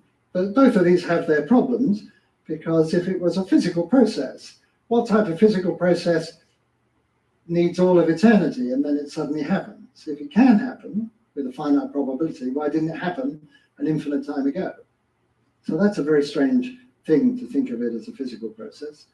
But it's equally strange in theology, because you can ask, or people did ask back in the early days of the narrative of a universe having an origin or creation, what was God doing before creating the universe if time goes on for infinity? And Augustine in the 5th century, he was a Christian theologian, came up with a clever answer to this. He said that the world was made with time and not in time. In other words, that before what we would now call the Big Bang, there was nothing at all, and I don't mean empty space sitting there for all eternity. I mean no space, no time, no matter, no thing. So literally nothing. And that was Augustine's view. And so the idea being that time itself just sort of switched on at this particular event. And that's pretty much the way it was when I was in Cambridge at that time. The standard view of the universe was there was a Big Bang and it was the origin of space and time. And so the question about what happened before the Big Bang, or what caused the Big Bang, was simply dismissed as meaningless. Stephen Hawking, I think, later expressed it quite well by saying, asking what comes before the Big Bang is like asking what lies north of the North Pole. The answer is nothing, not because there's some mysterious land of nothing there, but because there ain't no such place as north of the North Pole. In the same way, in this simple picture of a Big Bang, there's no such time as before the Big Bang. So this is my pathetic attempt to depict this. So here we see the great eruption, the bringing into being of the universe.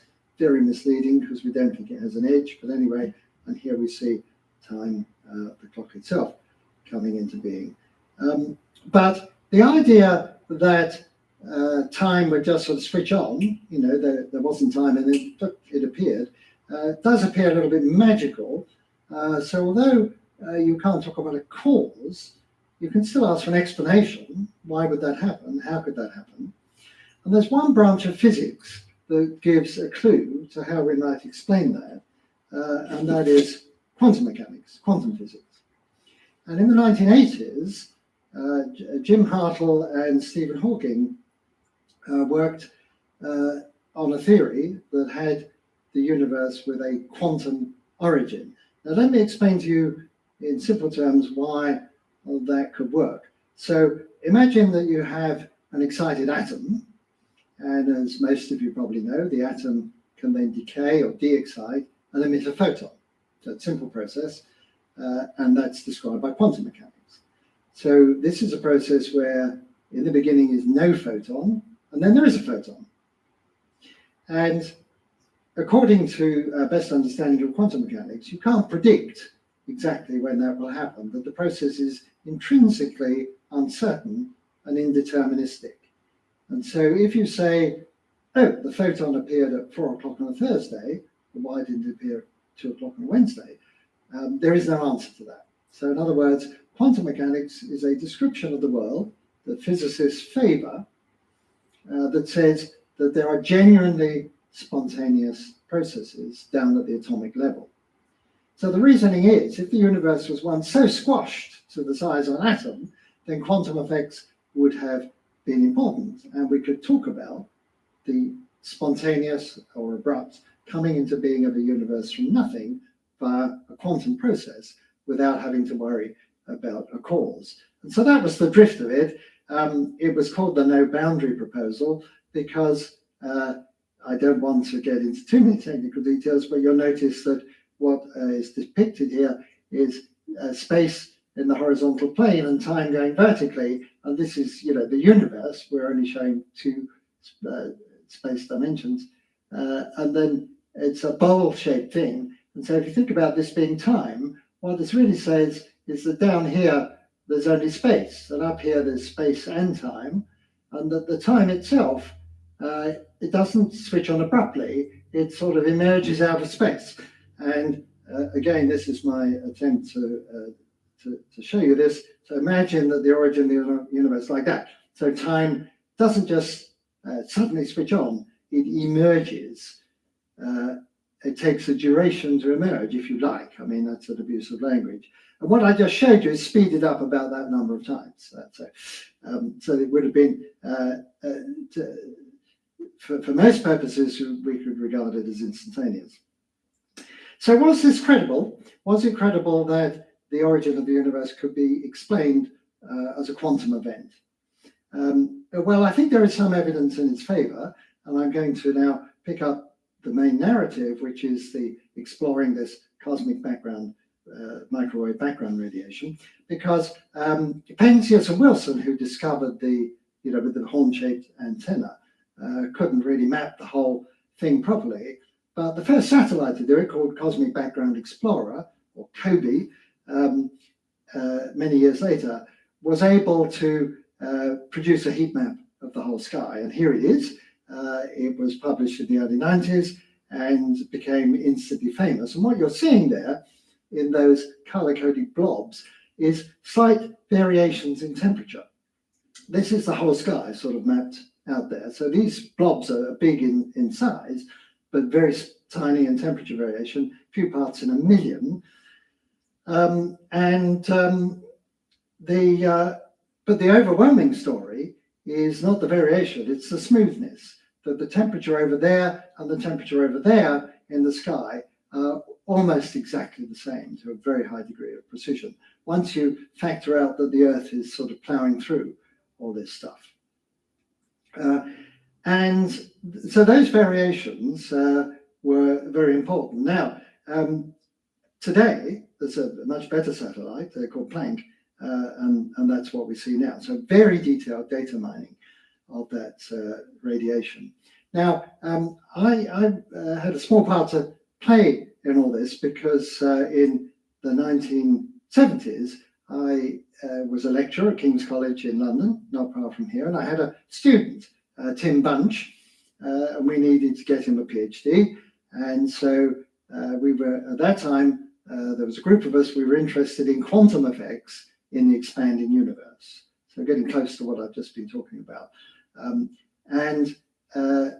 There's a particular, the equations are really difficult, but there's a particular one where they're easy, and that's where the universe doubles in size in a fixed time. So it's exponential expansion. And then you can solve the equations. I mean, it was still a lot of work for Tim, but he got his PhD, he solved all that. And what we were interested in was the quantum vacuum, that even empty space, we know in quantum mechanics, is not totally empty, but it still has activity with particles that come into existence fleetingly and then disappear again. I'll come back to this a little later, but just know for now that even if you remove all atoms and all photons and all particles from a box, there's still things happening in that box, and there is a certain amount of energy that attaches to what's happening there. And this being quantum mechanics, there's uncertainty and indeterminism and fluctuations. So any given quantity fluctuates. And so we worked out the properties of that quantum vacuum, never thinking that anybody would ever be remotely interested. And it was only 2 or 3 years later that suddenly a new theory of the Big Bang appeared, and it was called the inflationary theory. And in a nutshell, what that theory says is that during the first split second after the Big Bang, the universe leapt in size by an enormous factor, as if it had taken a sudden deep breath, and that was a fundamentally quantum process. And when it stopped and continued expanding at a more sedate rate, then the quantum fluctuations that Tim and I had worked out were imprinted on the universe, so sort of writ large in the sky. And that's actually what you're seeing there. That we think these are the fossils of quantum fluctuations from the first split second after the Big Bang. So very strongly suggesting a quantum origin. But like everything else in cosmology, it may be superseded. It remains the best explanation quite some decades later. And it's more than just, looks right. Statistically, it does come out right. And people have done these analyses. I'm not going to go into the technicalities here, but what you see is with the curves is the theoretical prediction based on this vacuum state that Tim and I worked out. And then the red dots are the observational points. And you'll see that it does come out very well. And that's good, because without these quantum fluctuations that gave you those slight variations, we literally wouldn't be here. Now, why is that? Because the hot spots and the cold spots represent variations not just in temperature, but in density. And in cosmology, there's only really one force that matters, it's gravitation. And gravitation is a pulling force. So if you have an overdense region of the universe, it'll drag in material from the surroundings and enhance that density contrast. So the few parts per million back at the beginning grew and grew and grew until they turned into something like this, a universe with galaxies and clusters of galaxies, and within the galaxies stars and planets, and on at least one intelligent beings. So this growth of the large-scale structure that led to the universe we now see and permits the existence of life-bearing planets flows from the quantum activity in that first split second. I keep saying split second. I'm actually talking about something just a little bit longer than a trillionth of a second. So that's the degree of confidence that we can express in our theories that it's possible to actually model the universe at that ridiculously early time. So now it does look like a case of cosmic perfection. I'm describing to you a universe that was born in almost complete uniformity, beautiful if you like, but with just the right degree of variation to lead to interesting things like people. And there are some people that think that's it, that there must be a sort of principle of primordial simplicity or primordial perfection or something like that, because we don't just live in any old universe. If the Big Bang was any old bang, it would be a total mess. It was a highly orchestrated bang. And in addition to the uniformity of it, the bigness of the bang is really very special, because if the Big Bang had been smaller, the universe would have collapsed back on itself a long time ago. And if it had been bigger, the parts would have spread out so much that there would be none of this large-scale structure. And so it turns out, and this was known quite some decades, that the rate of expansion matches the gravitating power of the universe almost precisely. And that mystery is explained by the inflation theory. So what we seem to have is something that, is very well set up. If you were going to make a universe, this is a pretty good one to make.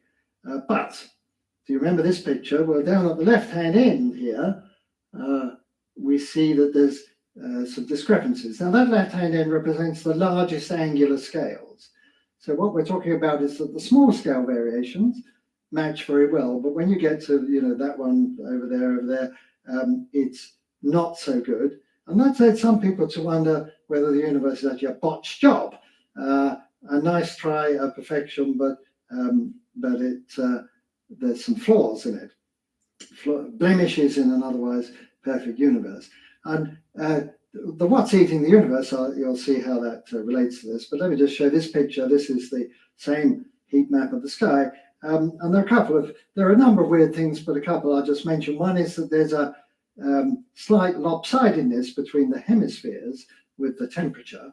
The other is that there's a curious cold patch in the constellation of Eridanus, which is in the southern hemisphere. We can't see it from here. And it's colder than it should be, if it was just a random fluctuation in the background heat radiation. So what was that? Well, I'm going to suggest one idea in a moment. But in order to tackle problems of that sort and to get back to this big question, what happened before the Big Bang, then we need to sort of enlarge the discussion a bit. And the point being that if the Big Bang, what if the Big Bang were not the ultimate origin of all physical things, not the beginning of space and time, as I've told you? Supposing there was something there before it, not the universe we know and love, but not nothing anyway, then we would have a very different set of issues to address. And if the Big Bang was a natural event, and most scientists prefer to think of it as that and not a supernatural event, then it's a very odd natural event that happens only once. So you might expect there to be bangs going off all the time, scattered throughout space and time. And so maybe our universe is, or the universe, what we call the universe, nothing of the sort. It's just our universe is just a microcosm in this much larger and more elaborate system, which has come to be known as the multiverse of many bubbles. And so the picture, I like to say the picture that is favored among the type of people I have coffee with is that our universe is just one bubble among many. Is this just the realm of science fiction? Well, some people think so, but it's not quite that, because it's one thing to just say, well, there are many big bangs, many bubbles, and away you go. There has been some effort to discuss universe generating mechanisms That is, that there are laws of physics in this multiverse, and these laws can give rise to bubble universes, and that each universe, each bubble, would have a beginning, like a Big Bang, and they would evolve over a period of time and then maybe have an end as well. And so our universe is, would have this life cycle. And then the inevitable question is, where are these other bubbles? And is there some way of accessing them or knowing what they're doing? Now, this question about the origin of the universe and the origin of our universe and the origin of our bubble can't be disconnected from a deeper issue. It's one of the great unsolved problems of the universe, which is where the laws of physics come from. It's all very well saying the laws of quantum mechanics permit a universe to pop into being from nothing, which I said earlier, but did those laws of quantum physics somehow exist before the universe or outside the universe? How do we think about that? So again, when I was back in those early days in Cambridge, the view was that the laws of physics were somehow imprinted on the universe from the get-go, like the Maker's mark. It's like it's like a hallmark. Boom! There are your laws, away you go. And then in the multiverse version, each one comes with its own set of laws, and they'd be different. That's the hypothesis, and that they might well be randomly different, just sort of spread around differently. So the laws that apply in our universe will be different in one of these other bubbles. The reason that appeals to many cosmologists is because one of the oddities, one of the unexplained mysteries, cosmic mysteries about our universe, is that it is extraordinarily well suited for life, for the emergence of life. And let me explain that. Supposing you didn't like this universe and you wanted to play God and change a few things, and imagine you had a machine in front of you, like a designer machine with 30-something knobs, and you twiddle this one and all electrons get a bit heavier, and you twiddle that one and the weak nuclear force gets a bit weaker, and so on. Well, we can't afford to do the real experiment, but you can do the thought experiment, you can do the calculation. And it's been known for a long time. It's like actually Fred Hoyle who started this whole line of reasoning, that there are some things that look like if you twiddle the knob by only a tiny bit, it would be lethal. There would be no life, that there could be no possibility of life. And that looks suspiciously like a universe that's sort of rigged in favor of life. Scientists don't like that idea. And so if there are many, many universes with randomly distributed laws, then just we're winners in a cosmic lottery, that here and there, just by chance, the cosmic cookie would crumble in the appropriate manner and life would become possible. And here we are in ours, and it's no surprise that we live in a universe that can support life. Obviously, we couldn't live in a sterile universe. And so that's the sort of favored idea of the this multiverse, why it's so appealing. But to get back to that scar, that blemish in Eridanus, it's been suggested by Laura Massini-Houghton, a cosmologist, that maybe this was a collision with another bubble universe. And I'm going to talk a little bit more about this in a moment. There's one of the things that can happen in this multiverse model. If the Big Bang wasn't the ultimate beginning, there's something outside of our universe or before our universe, we have to take into account those sorts of possibilities. So that brings me quite naturally to talk about the end of the universe. There are many things in this book, I should say. I'm only giving you a subset. I'm trying to tie it together into a narrative.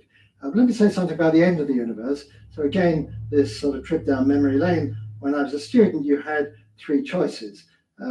Either the universe would go on expanding, and then it could expand so fast that basically everything would lose touch with everything else, or it would somehow reach a maximum size and collapse back on itself to a big crunch, like the Big Bang in reverse. And so this is the sort of big crunch idea. And then there would be this dividing line, this curve C, which was sort of exactly on the border. You couldn't really tell what the ultimate fate of the universe would be.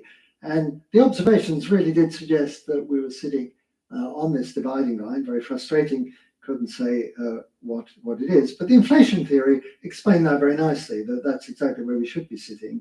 And so they predicted that the universe would go on expanding, but at a decelerating rate, and eventually become cold, dark, and empty, and really, really boring. And that would go on for all of eternity. And all this was transformed in the late 1990s when astronomers discovered, to their consternation, that the rate of expansion of the universe is actually speeding up, that it looks more like this, with this curve going up and up and up. So the reason it curves downwards like this in the early stages is because gravity is a pulling force, so it acts like a brake as the universe expands. But now, if it is going up and up and up, that looks like something like anti-gravity. That looks like something very different. And that leads me to talk about the dark forces of the cosmos.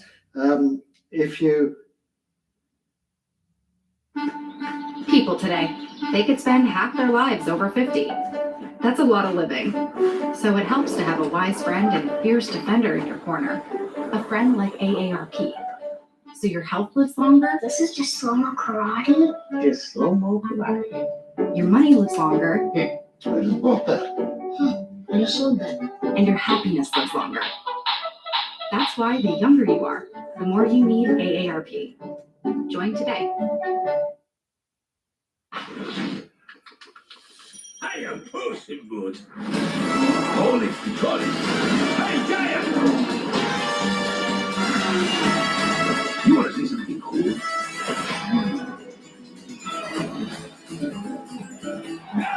The legend will never die. Puss in Boots, you died. I have 9 lives. And how many? Times have you died already? No, Puss in Boots doesn't need a spotter. Watch. Watch. A cat always lands on his feet. Watch. You adopt your last life. Mama Luna's always on the lookout for a new lab cat. I am no lab cat. I am Puss in Boots. Not anymore. Meow.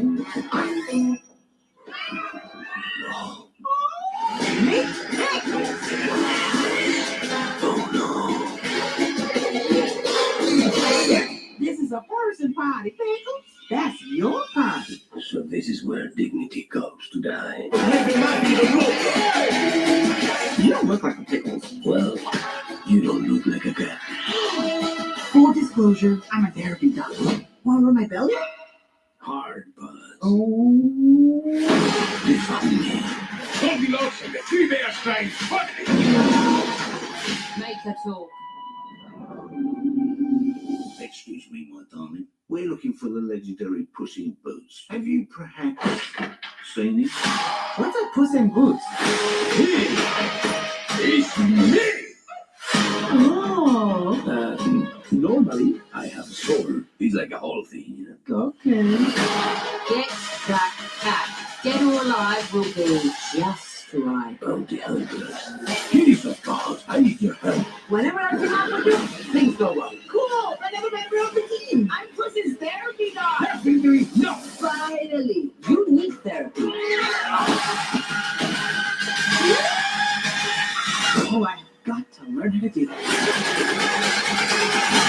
Lives flashing before your eyes. Pray for mercy from Puss in Boots.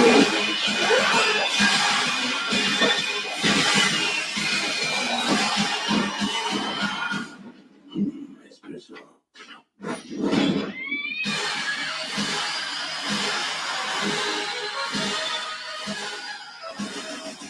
don't trust you. You